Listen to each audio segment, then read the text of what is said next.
క్రికెట్లో ఆర్సీబీ విరాట్ కోహ్లీ జట్ 18 సంవత్సరాల తర్వాత కప్పు సాధించారు.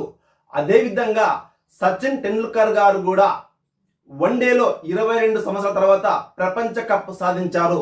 ఇక్కడ చూడండి, ఆర్సీబీ వారు అంటే విరాట్ కోహ్లీ జట్టు 17 సంవత్సరాలు ఓడిపోయినా కూడా ఐపీఎల్లో మళ్ళీ గివప్ చేయకుండా కంటిన్యూగా పోరాడి చివరకు 18 సంవత్సరంలో కప్పు సాధించుకున్నారు.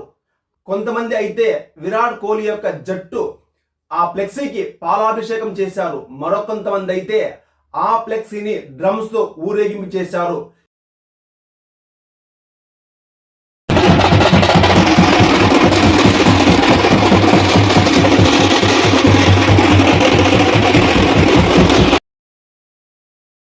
గెలుపు సాధిస్తే ఈ విధంగా ఉంటుంది.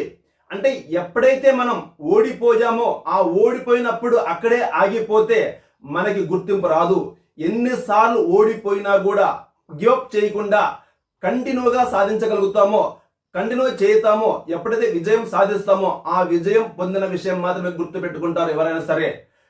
ఇక్కడ చూడండి ఫ్రెండ్స్, స్టూడెంట్స్, మీరు కూడా చదువుతున్నప్పుడు ఎన్నిసార్లు ఫెయిల్ అయినా కూడా, ఎన్ని ఇబ్బందులు ఉన్నా కూడా మీరు కనుక చదువును అక్కడే డ్రాప్అవుట్ చేయకుండా కంటిన్యూగా చదువుకోగలిగితే, చదువును పూర్తి చేయగలిగితే మీకు గుర్తింపు వస్తుంది. ఉద్యోగం సాధించుతున్న వారు కూడా ఒక్కసారి, 2 సార్లు, 3 సార్లు ఫెయిల్ అయిన వెంటనే అక్కడే గివప్ అయిపోతున్నారు, ముందుకు లేకపోతున్నారు.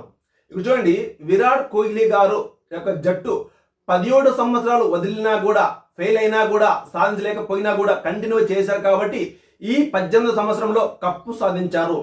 అదేవిధంగా సచిన్ టెండూల్కర్ గారి యొక్క జట్టు 21 సంవత్సరాలు ఓడిపోయినా, ప్రయత్నం చేసినా కూడా అతడు సాధించలేకపోయాడు.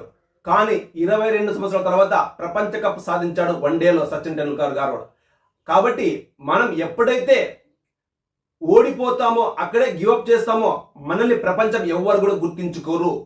ఎప్పుడైతే మనం విజయం పొంది సాధిస్తామో, పాస్ అవుతామో, ఉద్యోగం సాధిస్తామో అప్పుడు మాత్రమే గుర్తుకొస్తాము.